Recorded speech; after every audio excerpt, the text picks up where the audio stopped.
Hello friends, welcome back to my channel. Today we are going to solve the question answers from the 9th standard social science. It's a textbook, revised textbook, English medium from the part 1. The chapter name is from the sociology chapter 9 family. Friends, ಈ ದಿನ ನಾವು 9ನೇ ತರಗತಿಯ ಸಮಾಜಶಾಸ್ತ್ರಕ್ಕೆ ಒಂದು ಸಂಬಂಧಪಟ್ಟ ವಿಭಾಗದಿಂದ ಅಧ್ಯಾಯ 9 ಕುಟುಂಬ ಪಾಠದ ಪ್ರಶ್ನೋತ್ತರಗಳನ್ನು ನೋಡೋಣ. The first part is, friends, ಇಲ್ಲಿಯವರೆಗೆ ನೀವು ನಮ್ಮ ಚಾನಲನ್ನು ಸಬ್ಸ್ಕ್ರೈಬ್ ಮಾಡಿಲ್ಲ ಅಂತಂದರೆ ಪ್ಲೀಸ್ ಲೈಕ್ ಮಾಡಿ, ಸಬ್ಸ್ಕ್ರೈಬ್ ಮಾಡಿ, ಕಮೆಂಟ್ ಮಾಡಿ. Fill in the blanks with the suitable words. The living cell of the society is, ಸಮಾಜದ ಒಂದು ಜೀವಕೋಶ ಯಾವುದು ಅಂತ ಅಂದರೆ it's a family. Okay. When the father is the head of the family, that family is called patriarchal family. ತಂದೆ ಕುಟುಂಬದ ಒಡೆಯನಾದರೆ ಆ ಕುಟುಂಬವನ್ನು ಪಿತೃಪ್ರಧಾನ ಕುಟುಂಬ ಅಂತ ಹೇಳ್ತಾರೆ. Dash family is seen among the Nayars of Malabar in Kerala. Matriarchal family. Matriarchal. Okay. Next point is answer the following questions. The family is a unit of society. How? ಕುಟುಂಬವು ಸಮಾಜದ ಘಟಕ. ಹೇಗೆ? How? ಹೇಗೆ ಅಂತ ಕೇಳಿದೆ. The system of relationships between the parents is called the family. ಹೌದಲ್ವಾ? ಈ ಒಂದು ವ್ಯವಸ್ಥೆ ಯಾವ ಒಂದು ವ್ಯವಸ್ಥೆ ಅಂತಂದರೆ ತಂದೆ ತಾಯಿ ಮಕ್ಕಳು ಮೊಮ್ಮಕ್ಕಳ ನಡುವೆ ಒಂದು ಸಂಬಂಧದ ವ್ಯವಸ್ಥೆ ಇದೆಯಲ್ಲ, ಅದನ್ನು ನಾವು ಕುಟುಂಬ ಅಂತ ಹೇಳ್ತೀವಿ. Family is like a living cell. ಇದು ಒಂದು ಜೀವಕೋಶ ಇದ್ದಂಗೆ. Therefore, it is the unit of society. ಜೀವಕೋಶ ಅಂತ ಹೇಳಿದರೆ ಗೊತ್ತು, ನಾವು ವಿಜ್ಞಾನದಲ್ಲಿ ಕಲ್ತಿದ್ವಿ. ದೇಹದ ರಚನಾತ್ಮಕ ಮತ್ತು ಕ್ರಿಯಾತ್ಮಕ ಘಟಕವನ್ನು ನಾವು ಜೀವಕೋಶ ಅಂತ ಹೇಳ್ತೀವಿ. ಅದೇ ರೀತಿ ಇಲ್ಲಿ ತಂದೆ ತಾಯಿ ಮಕ್ಕಳು ಮೊಮ್ಮಕ್ಕಳ ನಡುವೆ ಒಂದು ಸಂಬಂಧವನ್ನು ಏರ್ಪಡುತ್ತಲ್ಲ, ಆ ವ್ಯವಸ್ಥೆಯನ್ನು ನಾವು ಕುಟುಂಬ ಅಂತೀವಿ. ಹಾಗಾಗಿಬಿಟ್ಟು ಅದು ಒಂದು ಜೀವಕೋಶ ಇದ್ದಂಗೆ. Family is like a living cell. Therefore it is the unit of society. ಹಾಗಾಗಿಬಿಟ್ಟು ಕುಟುಂಬ ಒಂದು ಸಮಾಜದ ಒಂದು ಘಟಕವಾಗಿದೆ. Okay. The next question is name the different kinds of families. ಕುಟುಂಬದ ಪ್ರಕಾರಗಳನ್ನು ತಿಳಿಸಿ ಅಂತ ಹೇಳಿದ್ದಾರೆ. The different types of families are patriarchal family, matriarchal family, modern nuclear family. ಪಿತೃಪ್ರಧಾನ ಕುಟುಂಬ, ಮಾತೃಪ್ರಧಾನ ಕುಟುಂಬ ಮತ್ತು ಮಾಡರ್ನ್ ನ್ಯೂಕ್ಲಿಯರ್ ಫ್ಯಾಮಿಲಿ ಅಂದರೆ ಆಧುನಿಕ ಕೇಂದ್ರ ಕುಟುಂಬ. ಓಕೆ, ಆಧುನಿಕ ಕೇಂದ್ರ ಕುಟುಂಬ. Okay. The next question is,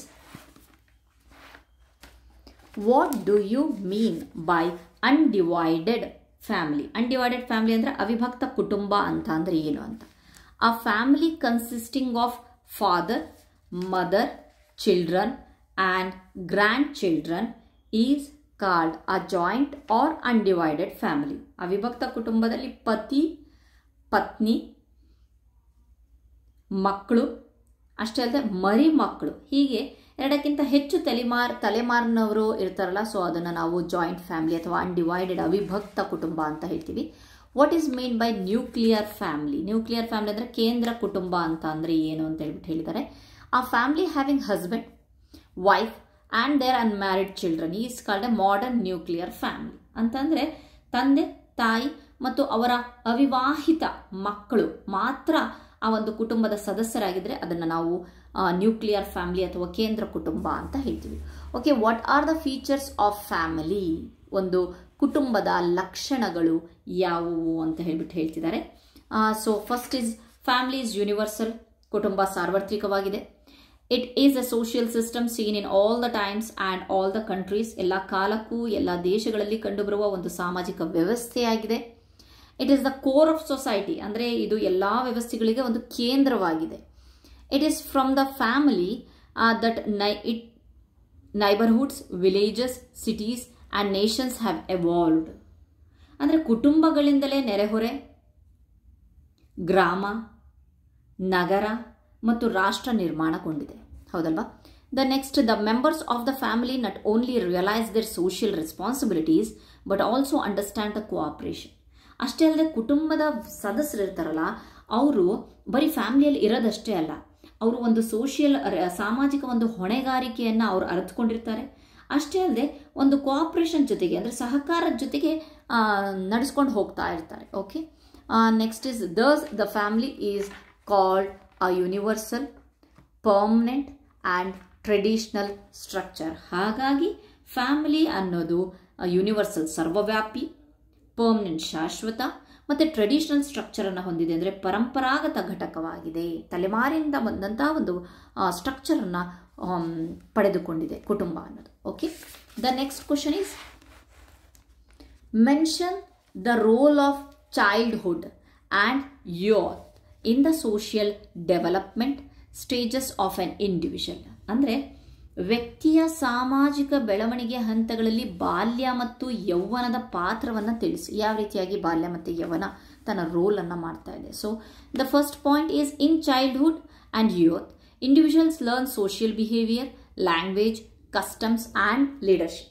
ಅವರು ತಮ್ಮ ಒಂದು ಬಾಲ್ಯ ವ್ಯವಸ್ಥೆಯಲ್ಲಿ ಮತ್ತು ಯವನಾವಸ್ಥೆಯಲ್ಲಿ ಅವರು ಇಂಡಿವಿಜುವಲ್ ಲರ್ನ್, ಅವರು ಏನು ಕಲಿತಾರಪ್ಪ ಅಂತಂದರೆ ಸೋಷಿಯಲ್ ಬಿಹೇವಿಯರ್ ಅಂತಂದರೆ ಸಮಾಜದಲ್ಲಿ ಅವರು ಯಾವ ರೀತಿಯಾಗಿ ವರ್ತಿಸಬೇಕು, ಲ್ಯಾಂಗ್ವೇಜ್ ಭಾಷೆ, ಕಸ್ಟಮ್ ಅಂದರೆ ಸಂಪ್ರದಾಯ, ನಮ್ಮ ಮನೆಗಳ ಕಸ್ಟಮ್ ಯಾವ್ಯಾವ ರೀತಿ ಇದೆ, ಸಂಪ್ರದಾಯ ಯಾವ ರೀತಿ ಇದೆ ಅಂತ, ಲೀಡರ್ಶಿಪ್ ಸ್ಕಿಲ್ಸ್ ಅಂದರೆ ನಾಯಕತ್ವದ ಒಂದು ಗುಣಗಳನ್ನು ಬೆಳೆಸ್ಕೊಳ್ತಾರೆ.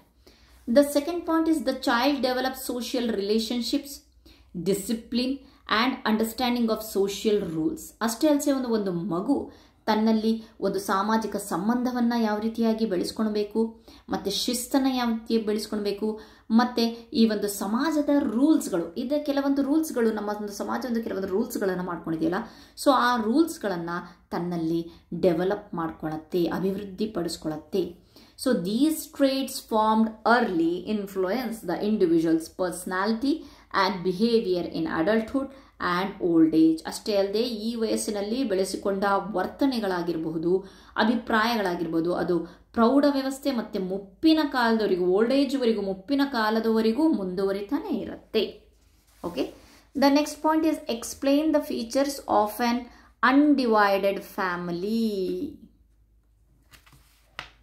ಓಕೆ, ಅನ್ಡಿವೈಡೆಡ್ ಫ್ಯಾಮಿಲಿ ಅಂತಂದರೆ ಅವಿಭಕ್ತ ಕುಟುಂಬದ ಲಕ್ಷಣಗಳನ್ನು ತಿಳಿಸಿ ಅಂತ ಕೊಟ್ಟಿದ್ದಾನೆ. Okay, the first point is large size, ದೊಡ್ಡ ಗಾತ್ರದಲ್ಲಿರುತ್ತೆ, ಮಲ್ಟಿಪಲ್ ಜನರೇಷನ್ಸ್ ಲಿವ್ ಟುಗೆದರ್ ಅಂದರೆ ಬಹಳಷ್ಟು ಜನ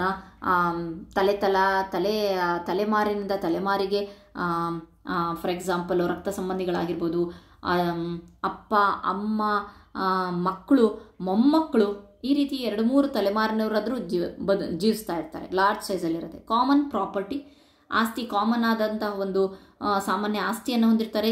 ಶೇರ್ಡ್ ownership and use of family property, so ಅವರು ಆಸ್ತಿಯ ಮಾಲೀಕತ್ವವನ್ನು ಹೊಂದಿರ್ತಾರೆ.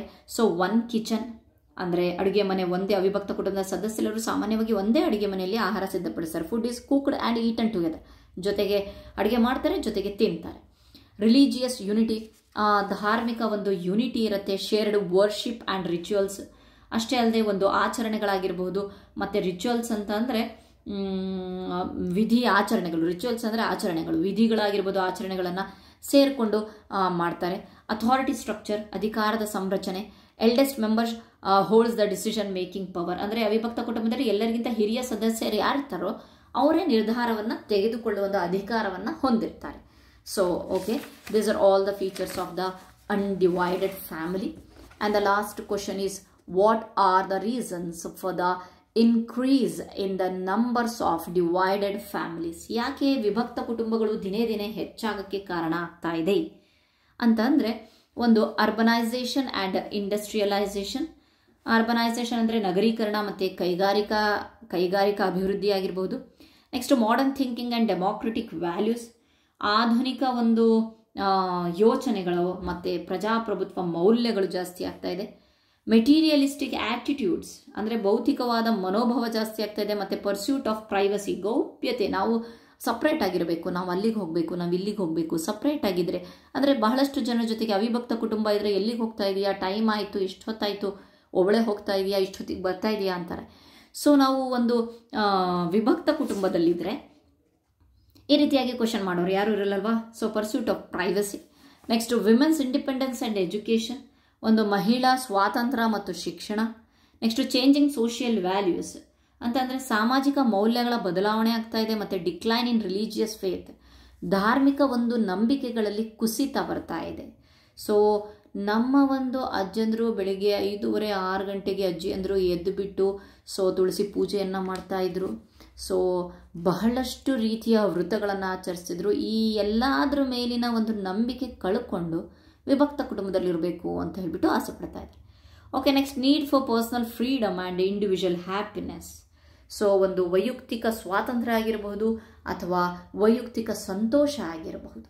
ಸೊ ವೈಯಕ್ತಿಕ ನಾನಾಯಿತು ನಂದಾಯಿತು ಅಷ್ಟೇ ತಿಳ್ಕೊಳ್ತಾ ಇರೋದು. ಸೊ ಮುಂಚಿನ ಥರ ನಾವು ಅನ್ನೋ ಪದ ಬಹಳ ಕಡಿಮೆ ಆಗ್ತಾ ಇದೆ. ಸೊ ನಾನು ಅನ್ನೋ ಪದ ಹೆಚ್ಚು ಪ್ರಚಲಿತವಾಗಿದೆ. ಹಾಗಾಗಿಬಿಟ್ಟು ವಿಭಕ್ತ ಕುಟುಂಬ ಅಂತಿದ್ದಾರೆ. ಸೊ ಹಳ್ಳಿಗಾಡು ಪ್ರದೇಶಗಳಲ್ಲಿ ಜಾಸ್ತಿ ಅವಿಭಕ್ತ ಕುಟುಂಬನೇ ಇರೋದು.